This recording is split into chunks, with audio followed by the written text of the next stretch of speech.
Hi all. അപ്പോൾ ഉയർന്ന രക്തസമ്മർദ്ദം മാത്രമല്ല താഴ്ന്ന രക്തസമ്മർദ്ദവും ഒരു പരിധി കൂടുതൽ നമ്മുടെ BP കുറയുകയാണെങ്കിൽ അത് ശരിക്കും പറഞ്ഞിട്ടുണ്ടെങ്കിൽ നമ്മുടെ ജീവന് തന്നെ അപകടമാണ്. അപ്പോൾ എന്തുകൊണ്ടാണ് ഈ താഴ്ന്ന രക്തസമ്മർദ്ദം ഉണ്ടാവുന്നത്? അപ്പോൾ പ്രായം കൂടും തോറും എല്ലാവരുടെയും ഒരു കാര്യമല്ല ഞാൻ പറയുന്നത്, ഇവിടെ ലോ BP ഉള്ളവരുടെ കാര്യമാണ് പറയുന്നത്. ഹൃദയത്തിൻ്റെ പമ്പിങ് മെക്കാനിസം കുറയുന്നു. ഹൃദയത്തിൻ്റെ പമ്പിങ് മെക്കാനിസം കുറയുക എന്ന് പറയുമ്പം ഹൃദയത്തിലേക്ക് ആവശ്യത്തിനുള്ള രക്തം എത്തുന്നില്ല. അപ്പോൾ ആവശ്യത്തിനുള്ള രക്തം എത്താതിരിക്കുമ്പോൾ എന്ത് ചെയ്യുന്നു? എല്ലാ ശരീരഭാഗങ്ങളിലും ആവശ്യത്തിനുള്ള രക്തം കിട്ടുന്നില്ല. നമ്മൾ നിൽക്കുവാണെങ്കിലും എന്ത് ചെയ്യുന്നു? കൂടുതൽ രക്തം നമ്മുടെ കാലിലേക്ക് കൂടുതലായിട്ട് പോകുന്നു. നമ്മുടെ തലച്ചോറിലേക്ക് നമുക്ക് ആവശ്യത്തിന് രക്തം കിട്ടുന്നില്ല. അപ്പോൾ തലച്ചോറിലേക്ക് ആവശ്യത്തിന് രക്തം കിട്ടിയില്ലെങ്കിൽ എന്താണ് സംഭവിക്കുക? നമുക്ക് തന്നെ അറിയാം. ഒന്ന് തല കറക്കം, പിന്നെയെന്ന് പറഞ്ഞാൽ നമുക്ക് തലയിലൊരു അടി കിട്ടിയ പോലത്തെ ഒരു അവസ്ഥ, കണ്ണിൽ മൊത്തം നമുക്കൊരു ഇരുട്ട് കയറുക, തലയ്ക്കൊരു മന്ദത അനുഭവപ്പെടുക. ഇപ്പോൾ രാവിലെ എഴുന്നേറ്റാലും നമുക്ക് ഭയങ്കര ക്ഷീണം തോന്നുക. ചിലർ പറയാറുണ്ട് കിടക്ക വിട്ട് എഴുന്നേക്കാൻ പറ്റുന്നില്ല, കണ്ണുകൾ തുറക്കാൻ പറ്റുന്നില്ല, ചുറ്റും എന്തൊക്കെയോ നടക്കുന്നുണ്ട് എന്നുള്ളത് അറിയാം. പിന്നെ വായ്ക്ക് കയ്പ്പ്, ഛർദ്ദിക്കാൻ വരിക, അങ്ങനത്തെ ഒരുപാട് പ്രശ്നങ്ങളുണ്ട്. അപ്പോൾ ഈ പറഞ്ഞപ്പോൾ നിങ്ങൾക്ക് റിലേറ്റ് ചെയ്യാൻ പറ്റുമായിരിക്കുമല്ലോ അല്ലേ? കൂടുതലും ഇതുകൊണ്ട് കഷ്ടപ്പെടുന്ന ആരാന്ന്? അതെ, ലേഡീസ് തന്നെയാണ്. പ്രത്യേകിച്ചും ചിലരുടെ ഒരു ആഹാര ജീവിത ശൈലി എങ്ങനെയാണെന്ന് വെച്ചാൽ രാവിലെ പഴങ്കഞ്ഞി, ഉച്ചയ്ക്ക് ചോറ്, രാത്രി ചോറ്, 3 നേരവും ചോറ്. പച്ചക്കറികളോ അത് ചിലപ്പോൾ എടുക്കും, ചിലപ്പോൾ എടുക്കത്തില്ല. അത് പിന്നെ നമ്മൾ ഫ്രൂട്ട്സ് എന്ന് പറയുമ്പം തൊടാറേയില്ല. അപ്പോൾ ഇങ്ങനെ പോകുമ്പോൾ ഇവരുടെ ശരീരത്തിലേക്ക് ആവശ്യമുള്ള അയൺ കണ്ടൻറ്റ് എങ്ങനെ കിട്ടും? അയൺ കണ്ടൻറ്റ് ഇല്ലാതെ നമ്മുടെ ശരീരത്തിലേക്ക് രക്തം ഉണ്ടാവത്തില്ലല്ലോ. അത് മാത്രമല്ല ധാരാളമായി ടീ, കോഫി ഇതൊക്കെ കഴിക്കുന്നവരുടെ അവസ്ഥയും ഇതൊക്കെ തന്നെയാണ്. അപ്പോൾ ഇങ്ങനെയൊക്കെ വരുമ്പോൾ നമ്മുടെ ശരീരത്തിനുള്ളിലെ ജലാംശവും കുറയുന്നു. ശരിക്കും പറഞ്ഞാൽ നമ്മുടെ ശരീരത്തിനകത്ത് ജലാംശം ഉണ്ടെങ്കിലാണ് നമ്മുടെ ശരീരത്തിനകത്ത് ആവശ്യത്തിന് രക്തം ഉണ്ടാവുക. ജലാംശം മാത്രമല്ല അയണിൻ്റെ കണ്ടൻറ്റ് വേണം. അപ്പോൾ ഇത് രണ്ടും ഇല്ലാത്തൊരവസ്ഥയാണെങ്കിലോ ഈ തലകറക്കത്തെ നമുക്ക് കൺട്രോൾ ചെയ്യാൻ പറ്റുന്നുമില്ല. ഇനി അത് മാത്രമല്ല സ്ട്രെസ്സും ടെൻഷനും. ഇപ്പോൾ ലേഡീസൊക്കെ ഉണ്ട്, ഒരു പരിധി കൂടുതൽ ടെൻഷൻ കയറി കഴിഞ്ഞാൽ അപ്പോൾ അവർ തലകറങ്ങി വീഴുന്നുണ്ട്. അപ്പോൾ ഇതിനെയൊക്കെ നമ്മൾ എന്താണ് കാരണം എന്ന് പറഞ്ഞാൽ ഇതിനെയൊക്കെ നമ്മൾ മെയിൻറ്റെയിൻ ചെയ്യാൻ വേണ്ടി പഠിക്കണം. അപ്പോൾ നമ്മൾ അനീമിക് ആയിട്ടുള്ള ഒരു ആളാണ് എങ്കിൽ നിങ്ങൾ ഡെയിലി പഴങ്കഞ്ഞി കഴിക്കാൻ നിൽക്കരുത്. നിങ്ങൾ പഴങ്കഞ്ഞി കഴിച്ചുകൊണ്ടിരിക്കുകയാണ്, എത്രയൊക്കെ മരുന്നുകൾ വാരി കഴിച്ചാലും ജീവിതകാലം മുഴുവൻ മരുന്നുകൾ കഴിക്കാവുന്നേ ഉള്ളൂ. അല്ലാതെ നിങ്ങളുടെ ലോ BP കൺട്രോളിൽ വരുത്തില്ല. അപ്പോൾ നമ്മൾ എന്താ ചെയ്യേണ്ടത്? ആ ഒരു ശീലം നമ്മൾ മാറ്റുക. ഇനിയും ഇതൊന്നും പെടാത്ത ഒരു കാറ്റഗറി ഉണ്ട്. ഇപ്പം നമുക്ക് എന്തെങ്കിലും ഒരു സർജറി അല്ലെങ്കിൽ ഒരു ആക്സിഡൻറ്റ് എന്തെങ്കിലും സംഭവിക്കുകയാണെങ്കിൽ ധാരാളം ബ്ലഡ് നമ്മുടെ ശരീരത്തിൽ നിന്ന് നഷ്ടപ്പെടുന്നുണ്ട്. ഇനി മൂന്നാമത്തെ ഒരു കാറ്റഗറി എന്ന് പറയുമ്പോഴത്തേക്കും നമുക്കറിയാം, നമുക്ക് എന്തെങ്കിലും ഡെങ്കു ഫീവറോ അങ്ങനത്തെ എന്തെങ്കിലും ഇൻഫെക്ഷൻസോ ഒക്കെ ഉണ്ടാകുമ്പോഴാണെങ്കിലും നമ്മുടെ ശരീരത്തിനകത്ത് രക്തത്തിൻ്റെ കൗണ്ട് ഒരുപാട് കുറയുന്നുണ്ട്. അപ്പോൾ ഇതിലെന്താണ് കാരണം എന്നുള്ളത് അറിഞ്ഞ് വേണം നമ്മൾ ചികിത്സ ചെയ്യാനായിട്ട്. 5 ലിറ്റർ ബ്ലഡ് നമ്മുടെ ശരീരത്തിനകത്ത് എപ്പോഴും വേണം. ഇതിനകത്ത് 20% കുറഞ്ഞാൽ തന്നെ അത് നമ്മുടെ ശരീരത്തിന് ബാലൻസിനെ തന്നെ താളം തെറ്റിക്കുന്നു. അപ്പോൾ അത് തന്നെ നമുക്ക് തലകറക്കം പോലുള്ള കാര്യങ്ങളിലേക്ക് നമ്മുടെ ശരീരത്തിനെ നയിക്കുന്നു. അപ്പോൾ എന്തുകൊണ്ടാണ്, ഏത് സമയത്താണ് തലകറക്കം വരുന്നത്? അത് വളരെ അത്യാവശ്യമായിട്ട് നമ്മൾ അറിഞ്ഞിരിക്കേണ്ടതാണ്. ചിലർ പറയും ആഹാരം കഴിച്ചു കഴിഞ്ഞാൽ ഉടനെയാണ് തലകറക്കം ഉണ്ടാകുന്നത്. അപ്പോൾ ഇങ്ങനെയുള്ളവർക്ക് എന്താണ് ചെയ്യാൻ പറ്റുക? ശരിക്കും പറഞ്ഞാൽ കുറച്ച് ആഹാരം എടുക്കുക. ആഹാരത്തിന് മുന്നേ സൂപ്പ് പോലുള്ള കാര്യങ്ങൾ ഇൻക്ലൂഡ് ചെയ്യുന്നത് വളരെ നല്ലതായിരിക്കും.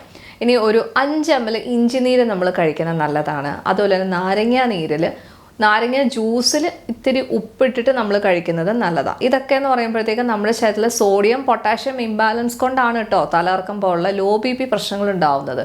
അപ്പോൾ ഈ ഒരു ബാലൻസ് മെയിൻറ്റെയിൻ ചെയ്യാൻ വേണ്ടി ഇത് ഹെൽപ്പ് ചെയ്യുന്നു. ഇനി ഇത് മാത്രമല്ല ബീറ്റ്റൂട്ട്, രസം, പച്ചടി, മോര് ഇതൊക്കെ നമ്മൾ ആഹാരത്തിൽ ഇൻക്ലൂഡ് ചെയ്യുക. നമ്മൾ ഇടയ്ക്കിടയ്ക്ക് നമ്മൾ ഫുഡ് കഴിക്കുന്നതായിരിക്കും നല്ലത്. പിന്നെ നമ്മുടെ ശരീരത്തിന് ദഹനശേഷി നമ്മൾ നോക്കുക. ദഹനശേഷി ഉണ്ടെങ്കിൽ നിങ്ങൾക്ക് ഡ്രൈ ഫ്രൂട്ട്സിലേക്ക് പോകാം.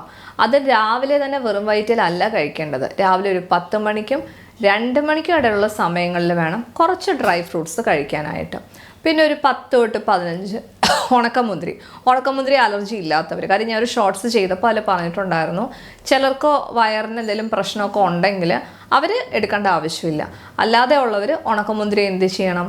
നമ്മളിതുപോലെ 10 15 ഒരു ഗ്ലാസ് വെള്ളത്തിനകത്ത് നമ്മൾ തലേദിവസം ഇട്ട് വെക്കുക.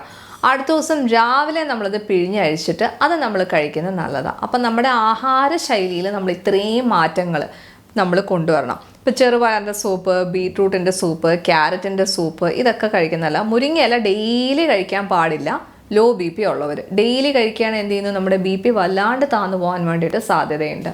അപ്പോൾ ആഹാരത്തിൽ പിന്നെ എന്ന് പറഞ്ഞാൽ നമ്മൾ ഫ്രൂട്ട്സ് എന്ന് പറയുമ്പോൾ നമുക്ക് മാതളം കഴിക്കാൻ വേണ്ടി പറ്റും, ഡേറ്റ്സ് കഴിക്കാൻ വേണ്ടി പറ്റും.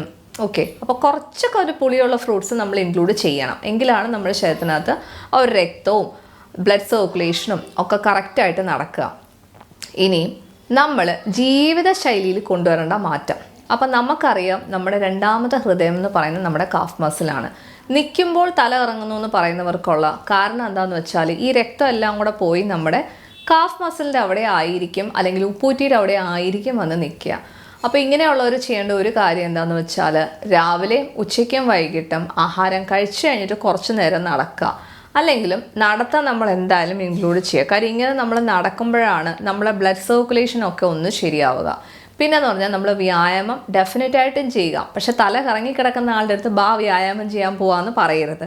മറിച്ച് ഈ ഒരു ടെൻഡൻസി ഉള്ള ഒരാളാണ് എങ്കിൽ നമ്മൾ കുറച്ചൊക്കെ ഒന്ന് ആരോഗ്യം മെച്ചപ്പെടുത്തിയിട്ട് അവരുടെ ഈ ശീലങ്ങളിലേക്ക് അവരെ കൊണ്ടുവരിക. അതുപോലെ സ്ട്രെസ്സും ടെൻഷനും ആണെങ്കിലോ ഡെഫിനറ്റായിട്ടും നിങ്ങൾ യോഗയും മെഡിറ്റേഷനും നിങ്ങൾ ശീലിച്ചേ പറ്റുകയുള്ളൂ. നമ്മൾക്ക് ഒരു പ്രശ്നം വരുമ്പോൾ ബോധം കെട്ട് വീഴുന്നതല്ല അതിൻ്റെ സൊല്യൂഷൻ, നമുക്കതിൻ്റെ സൊല്യൂഷൻ കണ്ടുപിടിച്ചേ പറ്റുള്ളൂ. അപ്പോൾ എൻ്റെ ആരോഗ്യം എൻ്റെ സമ്പത്താണ് എന്ന് മനസ്സിലാക്കി തന്നെ നിങ്ങൾ പ്രവർത്തിക്കണം.